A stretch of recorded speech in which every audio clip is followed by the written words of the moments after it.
Ola, que tal? Como están? Grazas por seguir un día máis o Faladoiro. Hoxe abrimos a tertulia analizando, como non podía ser de outra maneira, a sentenza do Prestige, que chega 11 anos despois da que supuxo a maior catástrofe medioambiental ocorrida en España. Hai unha morea de reaccións a esa sentenza, dende o respecto que amosan os populares galegos. Din que este fallo proba que a xestión que fixo desa catástrofe o entón goberno do PP foi a correcta e a axeitada. Dende o respecto, pois, ata a decepción absoluta da plataforma Nunca Máis, que di que é a peor sentenza que se podía producir. Falaremos desa cuestión e tamén de como están as cousas en AGE, en Alternativa Galega de Esquerda, a coalición que lideran Xosé Manuel Beiras e Yolanda Díaz, e do que vai pasar unha vez que o deputado David Fernández Calviño deixe o seu escano na Cámara para dedicarse en exclusiva ao seu traballo como investigador en Dinamarca.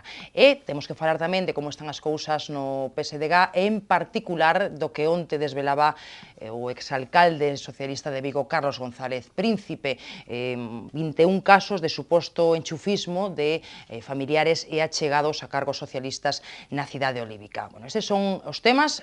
Algún outro, están connosco para comentalos o sindicalista Xa María Castro. Que tal, Xa María? Benvido un día máis. O profesor de secundaria Jano Leis, que é catedrático de Lingua e Literatura Española. Que tal, Jano? Benvido tamén.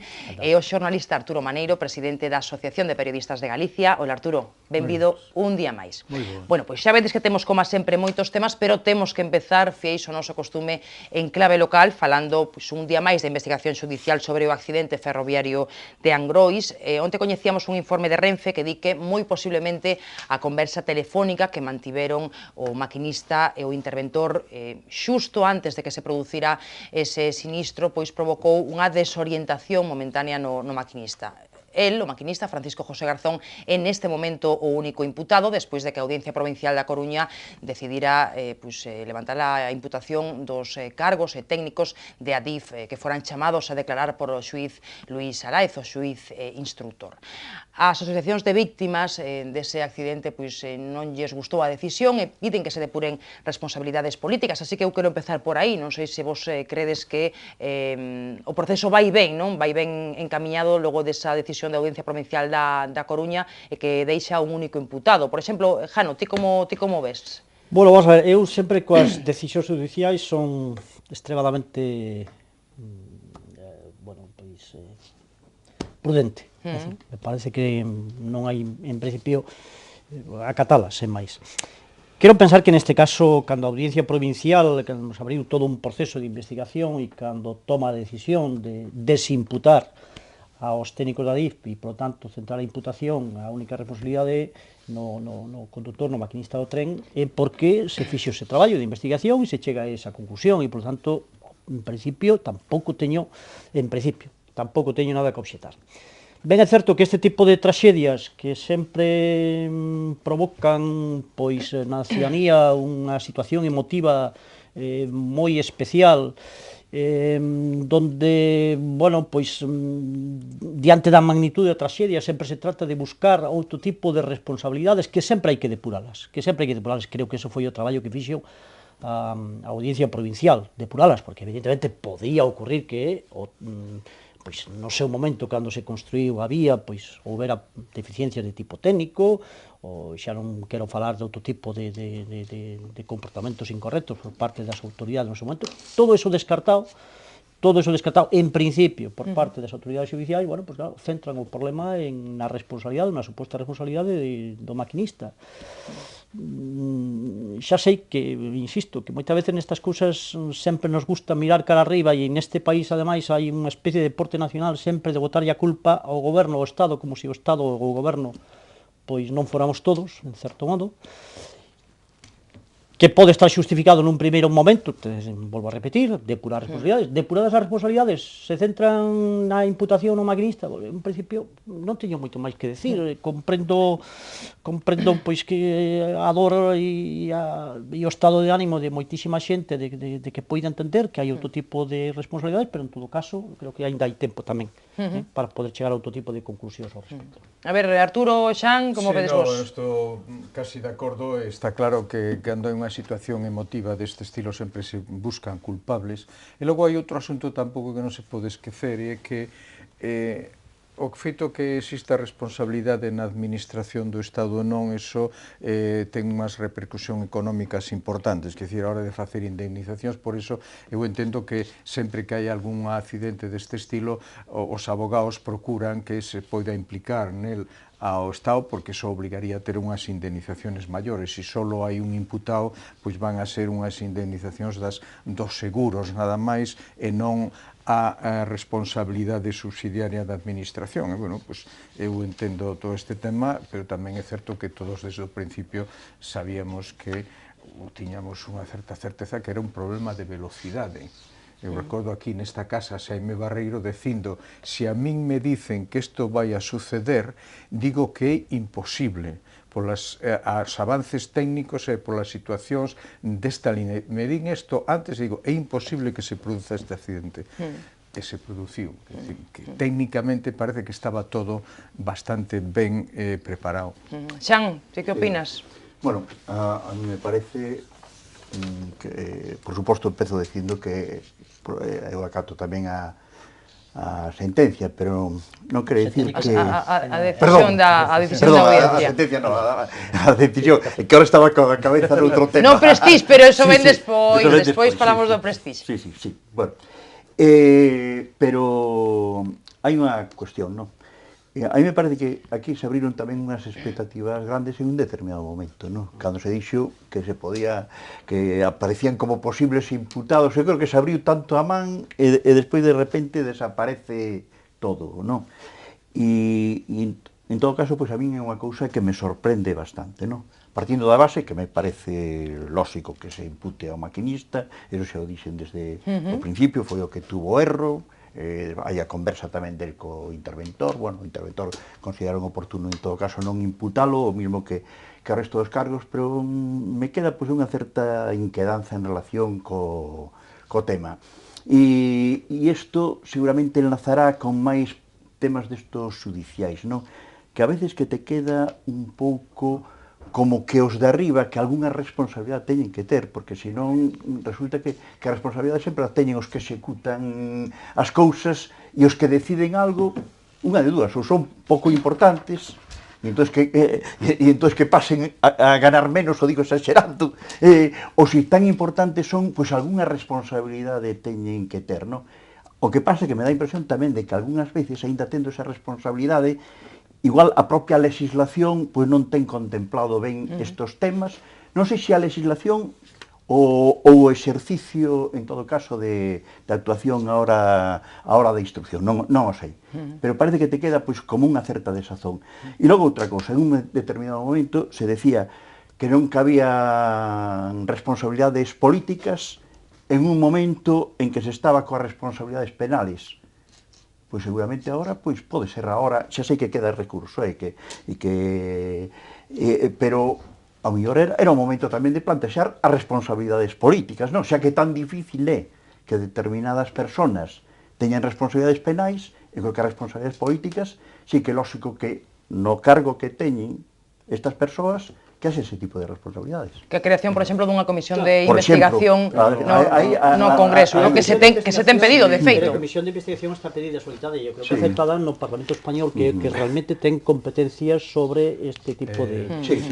Non no Parlamento Galego, que eso foi o argumento que se utilizou no seu momento, tanto... Quero utilizar outra vez palabras de Xaime Barreiro nesta casa que dixo: cando sucede un accidente destos, se fan investigacións exhaustivas de todo, tanto do propio Ministerio como internacionais, porque a todas aquelas persoas implicadas no tráfico ferroviario lles interesa coñecer con todo detalle cales son as circunstancias por que sucedeu. Por lo tanto, temos que ter a certa tranquilidade de que se estudiou de forma exhaustiva todo o que pasou neste accidente de tren por comisións nacionais e comisións internacionais. Se deso non sale que hai unha, digamos, unha omisión moi forte ou culpable en cuestión técnica, pois evidentemente non podes ir a buscar responsabilidades políticas. Pero Arturo, eu creo que eso non é incompatible co que dixan, é dicir, creo que a marxen dese tipo de comisións técnicas, que haxa unha comisión política, que acabo ou unha gran tragedia, e que os políticos, os parlamentarios no Parlamento Español non ten ningún sentido, pero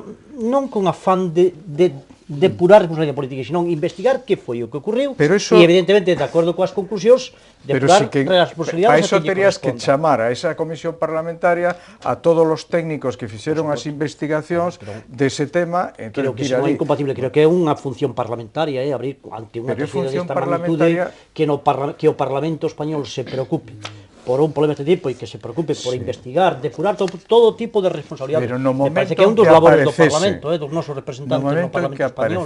Creo que eso non é incompatible. No momento en que aparecese un detalle que dixera que hai unha negligencia política de algún tipo, e no momento en que tería que o Parlamento empezar a investigar. Pero unha investigación técnica sobre o que pasou, o Parlamento nunca saca nada desos temas. A mí me parece que hai que distinguir entre o que é a xestión e o que é castigado polo Código Penal. Ti podes non cometer nada a nivel de Código Penal e, en cambio, facer unha xestión desastrosa. E entón é o que hai que ver en este caso. Esa xestión saería dunha comisión de investigación técnica exhaustiva, como dicía antes. Aí xa era, bueno, aquí as vías non estaban conveniente, a curva non estaba ben, quer dicir que si sairán unha serie de detalles dos cuales podía salir unha responsabilidade de alguén, pero ten que sair. Técnica e política, porque o técnico e o político se mezcla. A mí, por exemplo, me gustaría saber se en un determinado momento se suspende, porque parece que había problemas técnicos, a aplicación do EMTS, porque se suspende e entón nos quedamos sin un sistema de seguridade e tamén sin outro. Por qué? E iso depende de unha decisión política, porque os técnicos farán o que lles mandan os políticos en iso, non? Ou viceversa.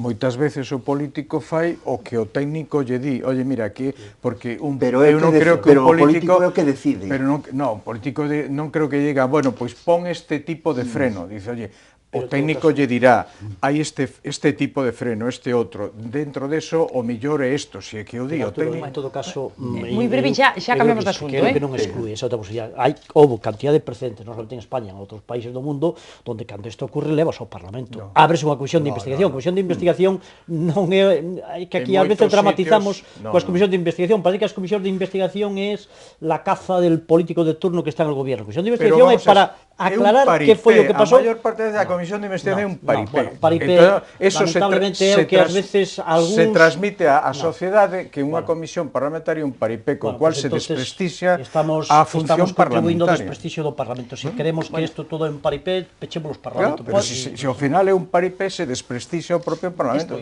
Está interesante, de verdade que sí. E daría para seguir por aí, pero nós temos máis temas e temos que falar do tema do día, non?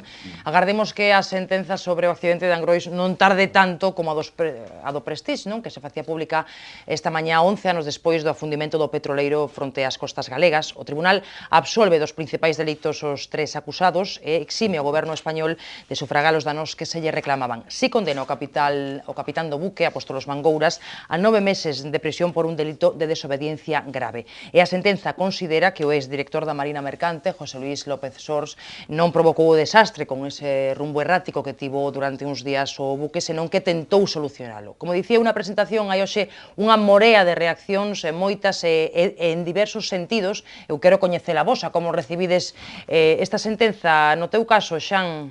Sí, a mí me parece que hai de punto de partida que este tema, claro, no seu momento creou unhas expectativas grandes en canto a que, cando se celebrara o xuicio, que iba a haber unhas condenas de máis envergadura. Agora vemos que non. Eu digo o que decía antes, Jano, indudablemente hai que ser respetuosos coas sentencias, pero a min, si no outro tema decía que me quedaba certa desazón, aquí non é certa, é bastante desazón o que me provoca, non? Porque son moitos os daños provocados, non? Son moitos os daños provocados e, evidentemente, en decisións que corresponderon no seu momento a administración, por suposto tamén ao capitán do buque, moitas veces incluso negándose a facer cousas que lle decían e facendo outras contrarias, non? E que supón que ten unha repercusión en un tema tan importante como é as perdas económicas e o deterioro do medio ambiente.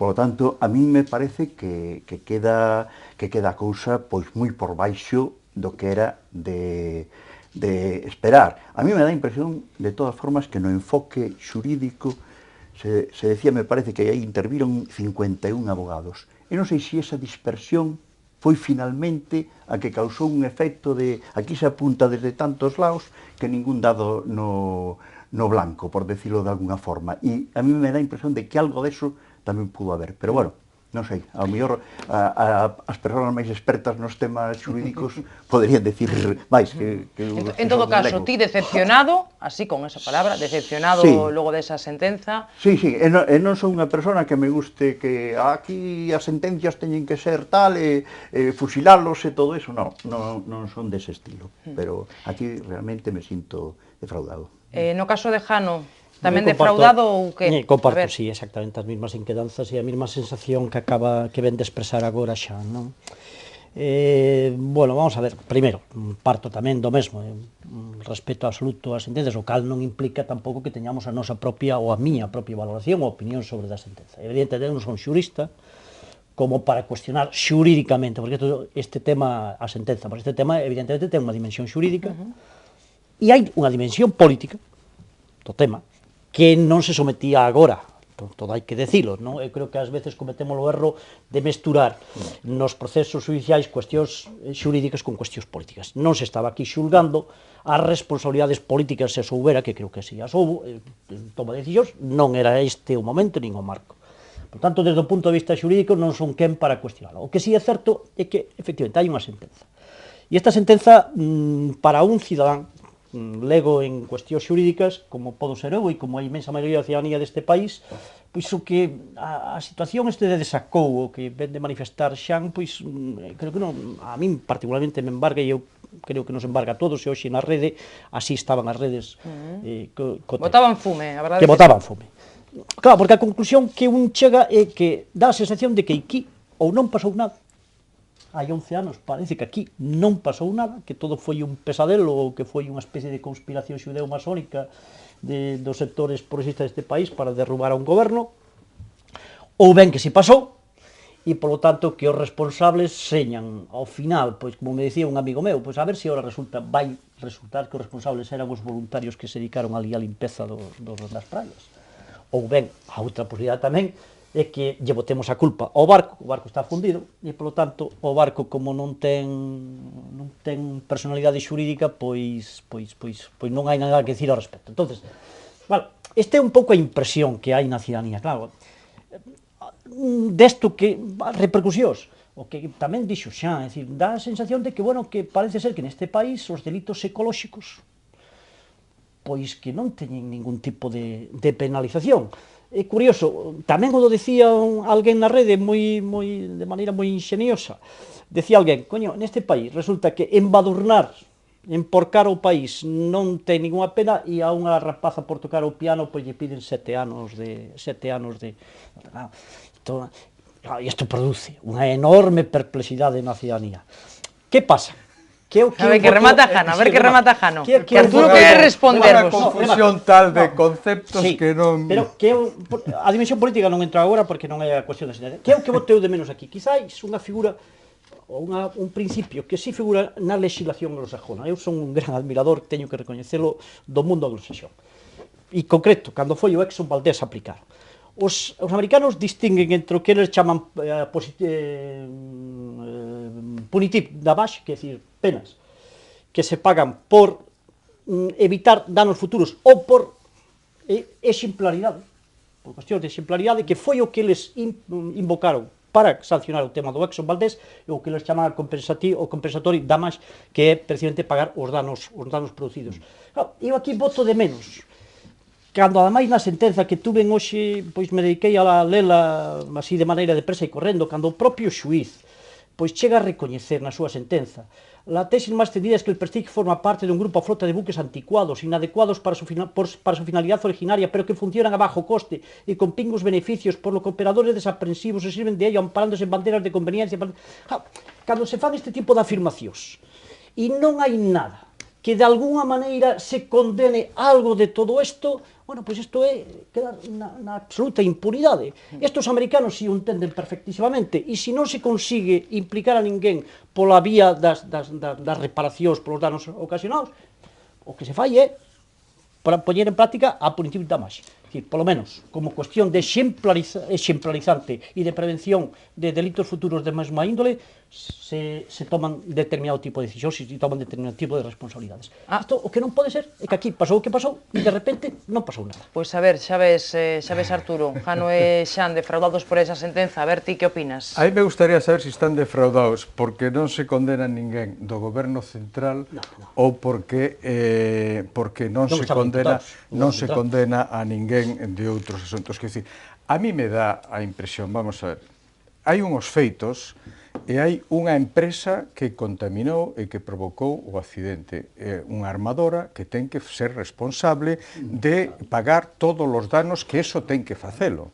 Quer dizer, que por seguro, por todo tipo, ten que facer eses pagos. Por lo tanto, non é que non pase nada. Outra cousa é dicir, non, é que eu quero que sexa condenado o capitán do barco.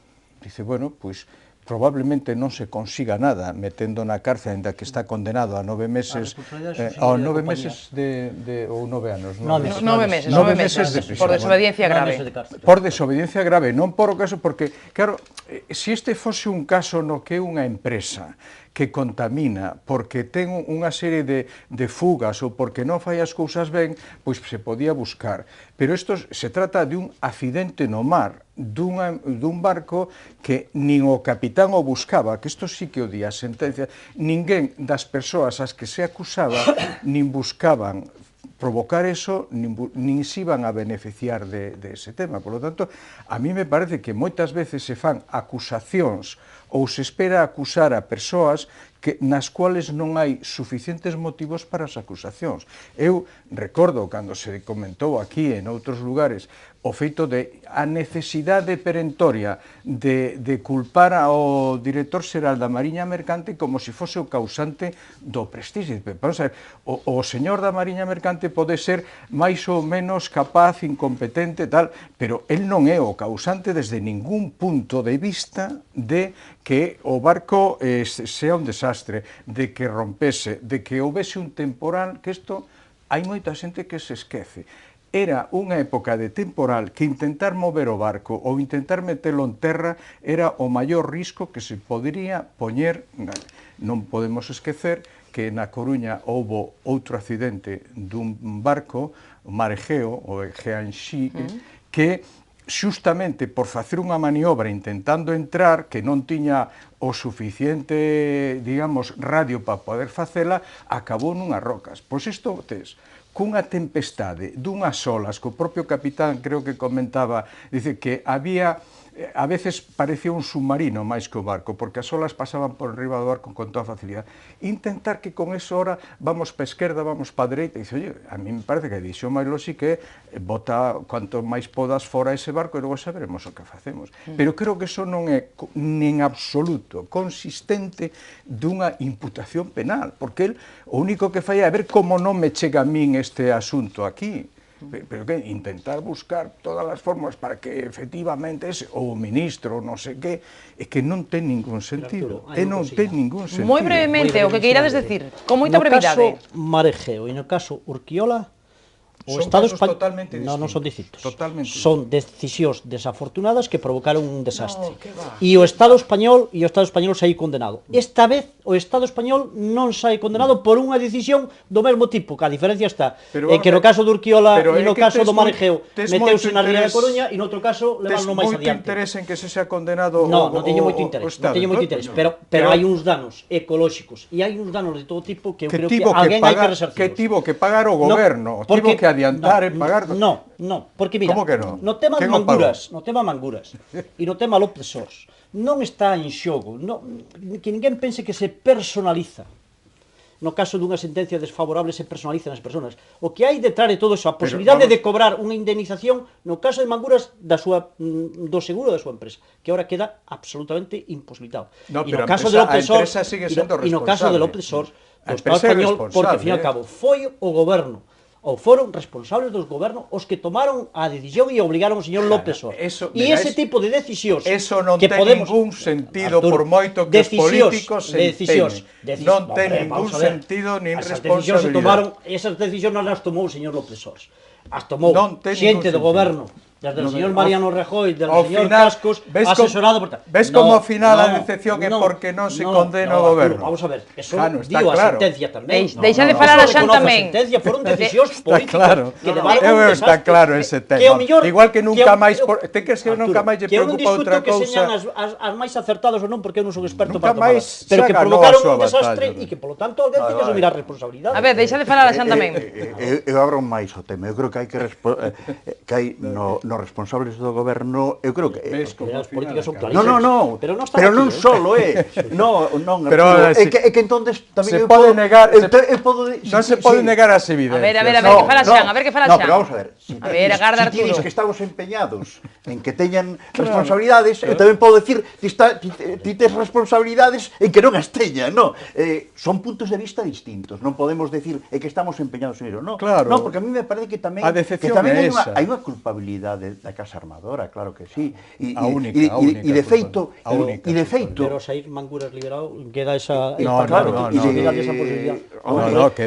Queda responsabilidade. E de feito houve outras compañías que non quixeron ese barco. Entonces, eu sei que ao mellor volvo ao de antes, non son xurista, entonces non sei se se poden condenar. Pero se non se poden, deberían poder condenarse. Entonces é que está mal a legalidade, hai que modificala. Eu non son xurista. Moi brevemente todos, que cousa publicidade. As frases da sentenza que teño aquí, que actúan como eximentes. Non houve víctimas humanas.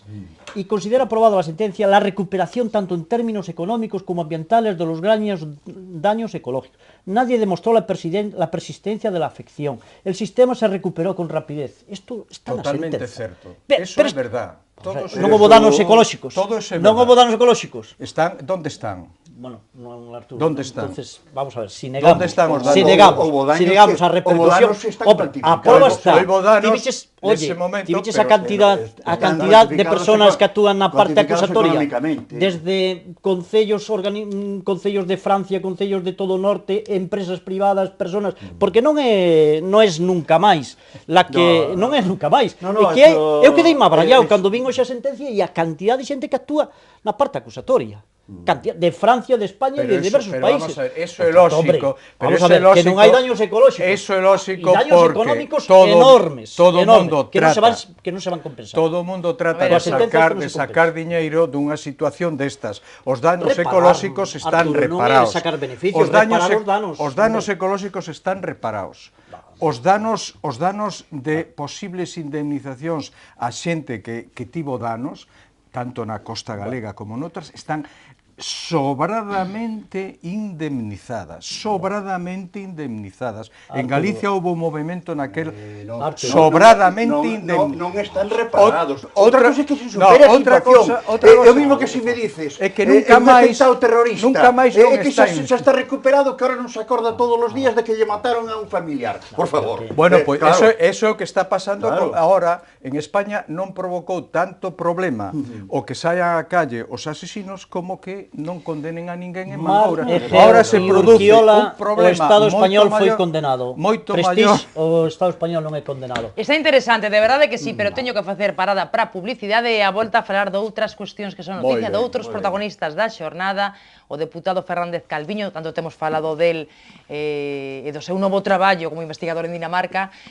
Falaremos tamén de Carlos González Príncipe, protagonista sempre, pero máis esta semana. Así que pequeno descanso, volvemos de contalo.